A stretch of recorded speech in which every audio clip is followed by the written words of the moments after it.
4 Jahre im Parlament. Wenn man 4 Jahre von hinten sieht, dann ist das man ne korte Tiet. Ich weit, ich heft sie nicht verpennt, 4 Jahre in Wornsche Parlament. Wir haben nicht umsus regiert. Wer sagt, in Born ist nix passiert, ist dämlich oder kann ich sein, oder ist bösartig, wie ich mein. Ich geh mit Freud, das nicht vermeiden, will ich nicht früher die Hand aufschmetten.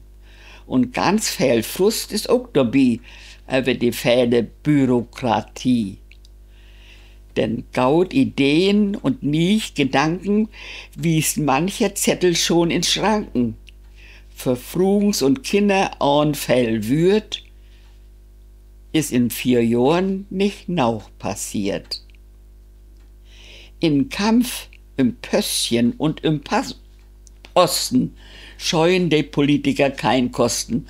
Hauptsache ne Abfindung in Sicht und in der Presse in gauden Licht. Wer hier jetzt seinen Platz füllet, der weit, dat is ein glatt Parkett, regiert wat förderst von Parteien.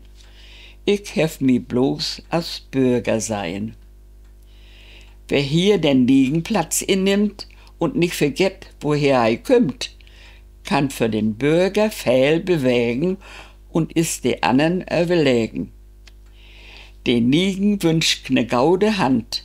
Ich wünsch viel Herz und viel Verstand. Ich hoff, dat Beste bloß geht glatt und ist auch dat Beste für uns Stadt.